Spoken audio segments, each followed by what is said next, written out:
I was really upset because I realized that I'm now losing my son for good. He was finished with his mom. And I got on the plane to fly to Taiwan. So I have to get my child out of Taiwan. I love the people, the honest. Everyone you go to smiles at you. Everything works efficiently. Now, when you look at my life in Taiwan, do you think it was the right choice? I think I am the most filially pious child in the universe. Could you see yourself living in Taiwan? That's a difficult one. If you could have any meal in Taiwan, what would you have? I would definitely have.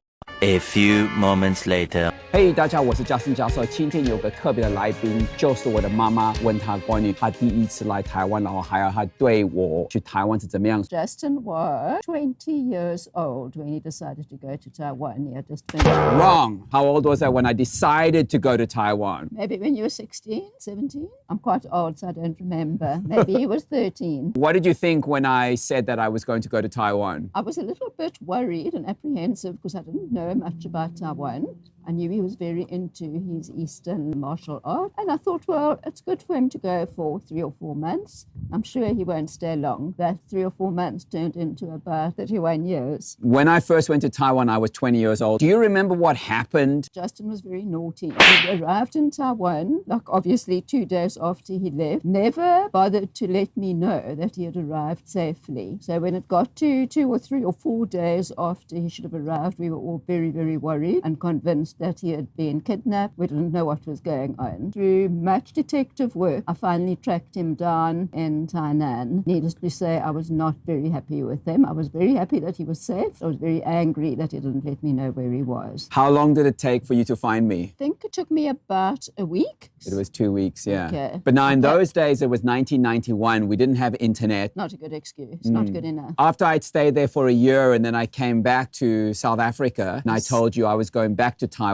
Then at that stage, I was really upset because I realized that I'm now losing my son for good and he's fallen in love with Taiwan. And that was it. He was finished with his mom and dad and off he went. I came to Taiwan when Justin was 23 and a half. So myself and Justin's dad got on the plane to fly to Taiwan. I think it was the first time that I'd actually ever been abroad. And I really didn't expect my first trip abroad to be to the east, to Taiwan, which was, not known to us at that time. What did you imagine Taiwan would be like? Because you'd never been there. You'd really not seen any pictures of it except maybe what I showed you soon. I imagined it would be like I saw in the movies, lots of neon lights everywhere. It was pretty much as I imagined in the cities, but I certainly didn't imagine the lifestyle and the living conditions of, young people at that stage. So that was a big shock to me. The traffic I found absolutely unbelievable. Trucks, motorbikes with people and dogs and all sorts of things on them. For me, it was a huge culture shock. My thought at that stage was I have to get my child out of this.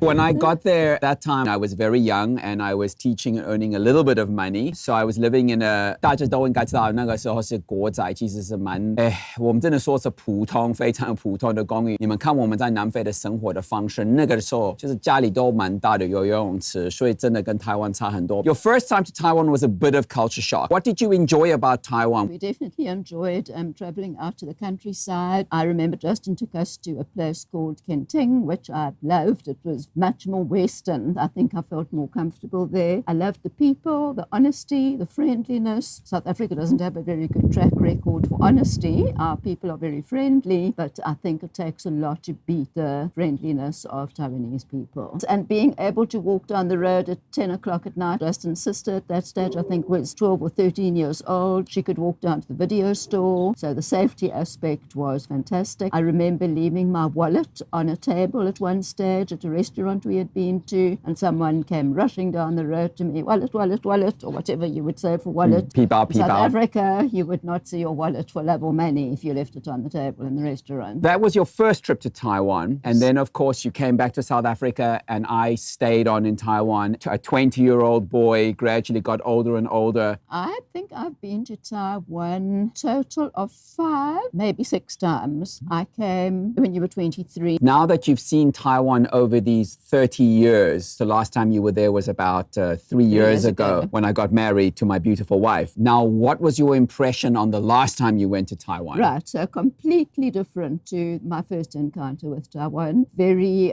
very Western, in fact, I think, as far as the buildings are concerned. I found it a lot cleaner than I had previous times I had been there. I found animals were much better cared for. Because the first few times I went, there were lots of stray animals in the roads. My last time I went, I was surprised to see little doggies being pushed around in prams with clothes on. Animals were being treated much, much better than they were compared to the first few times I had been there. So well done to you guys for starting to take an interest in your animals and your environment. Now that you've gone there, you've seen me as a rich professor. 当然我不是 rich professor, actually I'm poor. But you've gotten to live and you've seen me now over these 30 years. Now when you look at my life in Taiwan, do you think it was the right choice? Yes, now for Justin, absolutely the right choice. He's very happy there. I don't think it's for everybody. It's not always for the faint-hearted to move away to a different country. But Justin was perfectly capable of doing it and settled in well. And I think we've remained close, even though you live on the other side of the world. When your children live in other countries, you possibly chat to them more than you do if they're living in your hometown. So all is forgiven. In Taiwan, there's something called 孝顺, which means filial piety. And it's this thing where the kids are supposed to respect their parents, take care of them. I think I am the most filially pious child in the universe because this house you live in, I actually bought for you. Yes. So you can thank Taiwan for that. Very, very much so. Justin looks after me like gold. In fact, he looks after our family like gold. He looks after his sister, myself and my husband, and he's turned out to be the best son a mom could wish for. I think so too. Taiwan's lucky to have him. But I feel very grateful that Taiwan has given me a home as well. You know, living in a foreign country, there are a lot of places you go to where those people don't necessarily care about you. But in Taiwan, I've always felt welcome. What are some of your favorite things to do in Taiwan? Definitely your markets are lots of fun. There are certainly some delicious things in your markets. I love the little dumplings that you make. I love the... Dumping, the egg, the omelets. Yes. Those are divine. Justin's vegan, so he doesn't let us do much exploration in the meat field. Other things I love are friendliness and the warmness of the people. Everyone you go to smiles at you. The shopkeepers are friendly. Everything works efficiently. Yes, Taiwan has got a lot to offer.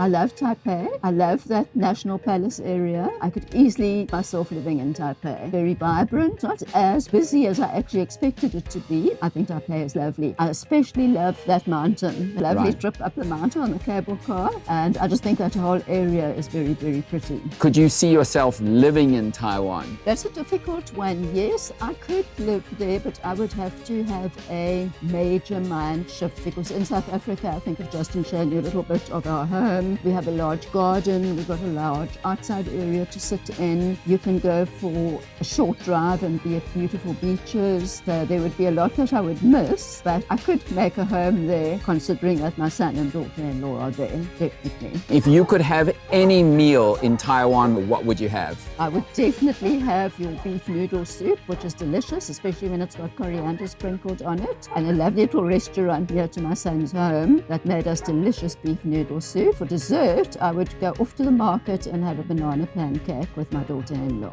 那谢谢大家，今天你们就看到我妈妈对台湾的反应。我希望以后我还有机会可以带她过去台湾，再尝试一些台湾的一些其他的东西。因为有时候我觉得是我自己的错误，因为我吃素又是 vegan， 所以她碰到的东西可能是因为我的限制。那以后我就教我的老婆，我带她出去就好了。好，谢谢大家，请记订阅、分享。分享订阅分享，分享。拜拜。Bye. See you soon.